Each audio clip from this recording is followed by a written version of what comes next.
The stench hit me like a slap from a velvet glove. Not the clean, honest smell of Texas dirt after rain. Not the earthy promise of my Pinot Noir vines I'd babed for 2 solid years. No, this was something far more toxic. A cloying mix of overpriced perfume, spilled champagne, and the unmistakable reek of people who believe the world is their personal parking lot. My truck lights cut through the pre-dawn darkness, and there it was. My vineyard. Or what was left of it. Deep, ugly ruts carved through rows of delicate vines like some drunk had played demolition derby with my entire future. Crushed grapes mixed with mud. Empty bottles glittering mockingly among the wreckage. Dozens of tire tracks from late-model luxury cars that clearly belonged to people who had never heard the word no in their lives. Rage bubbled up hot and fast, the kind that makes a man want to grab a baseball bat. But 15 years as an Army Ranger had taught me something better. Breathe. Assess. Don't react like an idiot. So instead of screaming, I pulled out my phone, turned on the flashlight, and started documenting everything. Every smashed vine. Every empty Veuve Cliquot bottle. Every single arrogant tire mark. And then I saw it, snagged on my barbed wire fence like a victory flag from hell. A silk banner in elegant gold script. Oakwood Manor Annual Charity Gala. Because caring looks good on us. Regina Beaumont. Of course. The self-crowned queen of the HOA next door had just turned my life's work into her overflow parking lot. This wasn't an accident.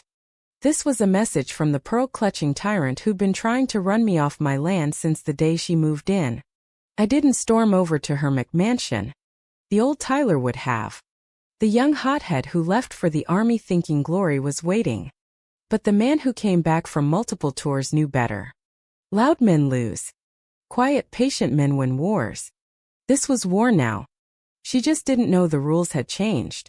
You see, my 8 acres weren't just dirt and grapes. They were my peace after watching too many good men die in places that didn't want us. My grandfather left me this land, and I'd poured every dollar of my disability pay into these finicky Pinot Noir vines. Everyone said I was crazy. Too hot for Pinot in Texas, Tyler. But I needed something fragile that depended on me. The same way I once depended on my squad. Regina and her beige kingdom of Oakwood Manor had sprung up on the border like an invasive species. As HOA president, she immediately started her campaign of polite terrorism. Letters on thick cream stationery about my unapproved agricultural aesthetic. Complaints that my old truck was visible from the road. My personal favorite was the formal notice about my rooster, Sergeant Rock, crowing outside approved quiet hours. I ignored them all. My land predated their little dictatorship. But Regina didn't want compliance. She wanted my property for her grand vision. An 18-hole golf course extension. My farmhouse was apparently perfect for the 18th hole clubhouse. So when I saw her Gala banner, I knew. This was her declaration. Fine. Time to set new community standards. I went to the barn and fired up my 2 old friends, Grandpa's John Deere 4020 and a heavy Massey Ferguson combine. No angry revving. Just the low, patient growl of honest machinery as I positioned them across my long gravel driveway, creating an impenetrable wall of rust and American steel. Then I took a piece of plywood, some white paint, and made my own community notice in big block letters. Private property. Unauthorized vehicles will remain until $250 cash release fee is paid. All proceeds benefit real veterans charities, not fake galas. I hammered it up where nobody could miss it. Then I sat on my porch with strong black coffee and waited. The sun was just painting the sky when the first Mercedes appeared, bouncing down my drive like it owned the place. Showtime. The silver Mercedes S-Class stopped dramatically short of my John Deere. A silver-haired man in pastel golf clothes climbed out, face already turning the color of expensive wine. "What in God's name is the meaning of this outrage?" he demanded, hands on hips like he was addressing the help. I took a slow sip of coffee and nodded toward the sign without saying a word. His eyes narrowed as he read it. The 5 stages of entitlement hit him like a freight train: confusion, denial, then glorious blotchy anger. $250? This is highway robbery. I'm a guest of Regina Beaumont herself. Interesting, I finally said calmly. Did Mrs. Beaumont also tell her guests my vineyard was valet parking? Or was that creative interpretation after the third bottle of champagne? His face got redder. You can't do this. I'll have this junk towed and sue you into the Stone Age. I smiled for the first time that morning. You can try, sir. But my property, my rules. Pay the fee or enjoy the sunrise from right there. Your choice. Before he could explode further, a woman in last night's cocktail dress teetered over on impractical heels. Please, she whispered theatrically, clutching a silk handkerchief. My medication is in the glove box. I have a condition. Ma'am, I replied politely. I'll happily escort you to retrieve anything medical. The car stays until the fee is paid. Rules are rules. Isn't that what the HOA always says? Her fake tears dried instantly. You monster, she hissed. By 8 a.m., a beautiful collection of entitled outrage had gathered. A young tech bro in a Tesla tried logic. Dude, be reasonable. This is clearly a misunderstanding. Move the tractors and we'll forget this happened. No misunderstanding, I said, holding up my phone. Just documentation and a reasonable toll for destroying 2 years of work. $250. Cash. Appreciate the donation to actual charity. He put his hand on my tractor like he could push it. Big mistake. I stood up slowly to my full 6 feet 3 inches and started recording. He backed off fast. The circus continued. More excuses. More threats. More performances of people discovering that money doesn't buy everything when you're on the wrong side of a blockade, and a patient man with nothing left to lose. Then around 9:15 the Queen herself arrived. A gleaming black Escalade rolled up like it was parting the Red Sea. Regina Beaumont stepped out in her signature white pantsuit, looking every inch the gracious hostess, until she saw the blockade and my porchside coffee vigil. Her perfectly Botox face twisted into that special blend of shock and fury only a woman who's never been told no can manage. Tyler Brooks, she called out, voice dripping with that fake sweet HOA honey that always preceded a fine. This is completely unacceptable. My guests are distinguished members of the community. You're embarrassing everyone with this redneck stunt. I didn't stand. I just lifted my mug in a lazy toast. Morning, Regina. Nice turnout for your charity event. Shame about the parking. Next time maybe include, don't destroy your neighbor's livelihood, in the invitations. Her lawyer, some slick guy in a suit that cost more than my truck, stepped forward. Mr. Brooks, we can resolve this civilly. Move the equipment and we'll discuss compensation. Compensation? I echoed, finally standing. The crowd quieted. You mean like the 3 fines you slapped me with last month for agricultural eyesores? Or the petition you started calling me the unstable veteran who lowers property values? Nah. I think $250 per car is plenty fair. Cash only. And hey, every dollar goes to real veterans, not whatever tax-deductible photo op you're running. Regina's smile never reached her eyes. She turned to the growing crowd of guests and the Channel 8 news van she'd clearly summoned for damage control. This man has been a problem since day one. Refusing reasonable HOA guidelines, ignoring community standards. It's no wonder his little hobby farm looks like this. We're all victims here of his aggression. The reporter's mic swung toward her. Perfect. She was painting the narrative exactly how I wanted. Because right then my phone buzzed. Twice. Anonymous sender. First email. Screenshot of the official gala invitation. Highlighted line. Ample overflow parking available on the scenic adjacent rustic property for our generous neighbors. My property. Her words. Intent proven. Second email. An MP3 file labeled simply proof. I connected my phone to the Bluetooth speaker. I kept on the porch for barn music and hit play. The backyard fell silent except for the recording of last month's HOA board meeting. Regina's voice came through crystal clear. The gala is the key. Those cars will tear up his precious vines. Perfect documentation for a nuisance complaint. We hit him with enough violations, tie him up in liens, and he'll sell the whole 8 acres for pennies. My golf course expansion needs that view. He's just one stubborn soldier. 6 months tops and it's ours. The silence after the recording ended was so complete you could hear the grapes rotting. Regina's face drained of color faster than her fake tan could hide. Guests who'd been screaming at me minutes ago now stared at her like she'd grown horns. Sheriff Marcus, old friend ex-Marine, pulled up right on cue, lights flashing. "Mrs. Langford," he said, voice flat as Texas plains. That sounded an awful lot like conspiracy to commit property damage and fraud. "Hands behind your back. We're going downtown." The click of the cuffs was pure poetry. Regina sputtered about context and setup while the camera rolled. Her lawyer tried every trick in the book, but Marcus just shook his head. "Save it for the judge, counselor. Your client's own words did the talking." One by one the guests lined up like ashamed schoolkids. Arthur Abernathy, the first arrival, slapped 200s on my table without meeting my eyes. "Receipt?" I asked sweetly, handing him the pre-printed slip. "Thank you for supporting real charity." The woman who'd faked the medical emergency paid in silence, cheeks burning. The Tesla bro threw his cash and peeled out, gravel spraying like his dignity. By sunset every single car was gone. $9,600 in crisp bills sat on my kitchen table. Not enough to fix the vines completely, but enough for a statement. A week later the news van was back, this time for a different story.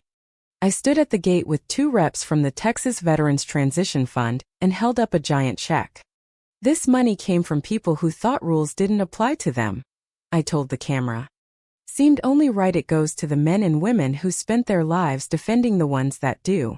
The settlement from Regina's civil suit came fast after that. Enough to replant every vine and then some. The new HOA board, led by quiet accountant Liam Chun who'd sent the recording, voted to drop every pending fine against me and rewrite the ridiculous agricultural bans. No more letters. No more community standards, weaponized against anyone who didn't match the beige aesthetic. Months later the scars on the land had healed into new green shoots. Sheriff Marcus stopped by one evening with a 6-pack. We sat on the porch watching the sunset paint the vines gold. "Quiet out here again," he said. "Quiet's good," I answered. He nodded at my new steel gate and the fresh sign. "Trespassers will be composted. HOA rules no longer apply." We laughed. The deep, satisfied laugh of men who know some battles are worth every second of the wait. So tell me, when the HOA Karen finally crosses the line and turns your peaceful life into her personal playground, who's really in the wrong? The guy who finally says enough? Or the system that let her think she could get away with it forever? The next morning the blockade was still up, but the energy had flipped completely. No more yelling. No more threats. Just a long, humiliating parade of luxury vehicles, and their suddenly very humble owners. Arthur Abernathy was first again, wallet already open before he even reached the sign. He counted out the bills like each one physically hurt. "Receipt?" I asked, sliding the paper across the little card table I'd set up under the oak tree. He snatched it without a word and marched back to his Mercedes. The woman in the cocktail dress was next. She didn't even try the Medical Emergency Act this time. Just paid, took her receipt and whispered, "You're enjoying this, aren't you?" "Immensely," I said with a pleasant smile. "Almost as much as I enjoyed watching my 2 years of work get turned into parking lot confetti." The Tesla kid threw his cash down like it was on fire. "This is extortion. Call it what you want," I replied, already printing his receipt. "But next time maybe read the invitation before you drive your $100,000 toy across somebody else's livelihood." By noon the line had thinned to a trickle. Each transaction felt like a tiny piece of justice being restored. Not the money, though that helped, but the acknowledgement. These people had spent years hiding behind Regina's rules, finding homeowners for grass that was a 1/4 inch too tall or flags that weren't tasteful enough. Now they were learning what real rules felt like. Liam Chun showed up around 2 in his sensible minivan, kid's car seat visible in the back. He wasn't here to pay. His car had been parked legally at the clubhouse. He walked up with 2 coffees and a sheepish grin. "Thought you might need this," he said, handing me a cup. "Black strong, same as mine." We stood there watching the last few stragglers pay up. "Board meeting last night was chaos," he told me quietly. "Regina's been removed effective immediately. Funds frozen. Turns out she'd been skimming Gala money for her personal community improvement projects. Okay, that golf course she never got approved." I nodded. "The recording helped?" "Helped? It ended her. Half the board had no idea she was planning to force you out. The other half were too scared to speak up until now." He looked at the vineyard. The tire tracks already starting to fade under fresh soil I'd spread at dawn. "We're rewriting the covenants.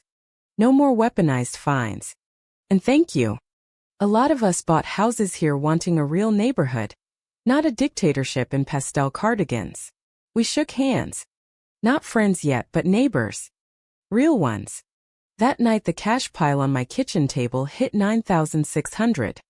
I stared at it for a long time. The smell of strong coffee mixing with the faint scent of crushed grapes still clinging to my boots. Regina had thrown her gala in the name of sick children. She'd used charity as camouflage for greed. The thought settled in my gut like a well-aimed round. The money wasn't just compensation. It was tainted. And tainted money needed to be turned into something clean. I picked up the phone and called the Channel 8 reporter who'd covered the arrest. "Got another story for you," I said. "Tomorrow afternoon. Bring a camera." The next day the driveway looked almost normal, except for the small crowd of veterans from the local transition house standing with me at the gate. The same reporter, same van, but this time the vibe was completely different. No drama. Just quiet respect. When the camera rolled I kept it short. "Last week a charity event caused damage to my property. The release fees from the 48 vehicles totaled $9,600. That money was born from disrespect. So I'm giving every cent to the people who spent their lives respecting the lines that actually matter." I handed the oversized check to the veteran's rep. He shook my hand with both of his. "This means more than you know, brother." The story ran that night. Regina's mugshot right next to footage of me handing over the check. The contrast was delicious. Her lawyer called 3 days later. Facing criminal charges and a mountain of civil suits from furious residents who realized they'd been used as pawns, Regina settled fast. The number on the check was enough to replant every single vine, upgrade irrigation, and add security cameras that now watched my fence line 24/7. Justice, it turned out, paid better than any harvest. Life slowly returned to the rhythm I'd come home for. The new vines went in with help from a crew of veterans Liam had quietly connected me with. Their laughter and stories over cold beers in the evenings replaced the angry shouts that had once filled the air. No more late-night letters in my mailbox. No more violations for having the audacity to grow something real in a neighborhood of perfect lawns. One Saturday a neighbor I'd never spoken to beyond a nod dropped off a fresh peach pie with a handwritten note. "Thank you for reminding us what community actually means." I ate the whole thing in one sitting. Tasted like victory. A few months later, when the Texas heat finally broke into golden autumn light, Sheriff Marcus pulled up in his cruiser. The new vines were already reaching for the sun, promising a real harvest next year.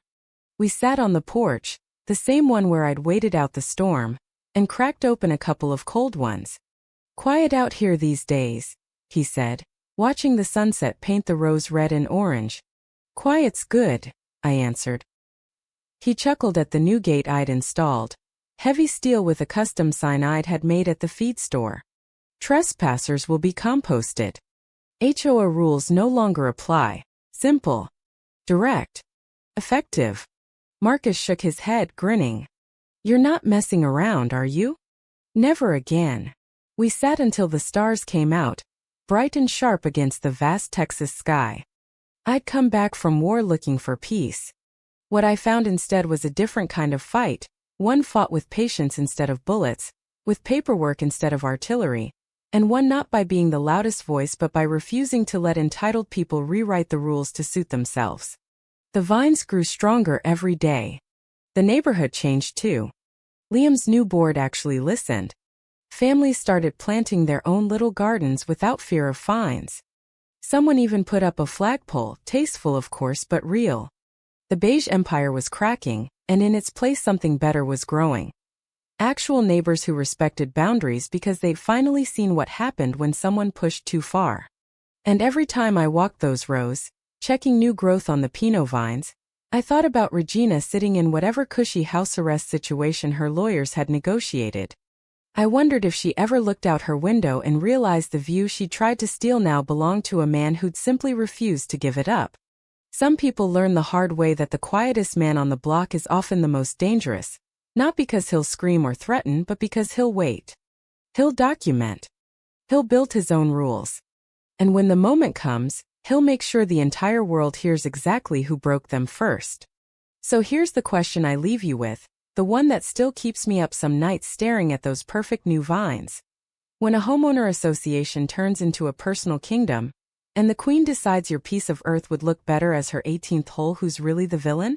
The guy who finally builds the wall and charges admission?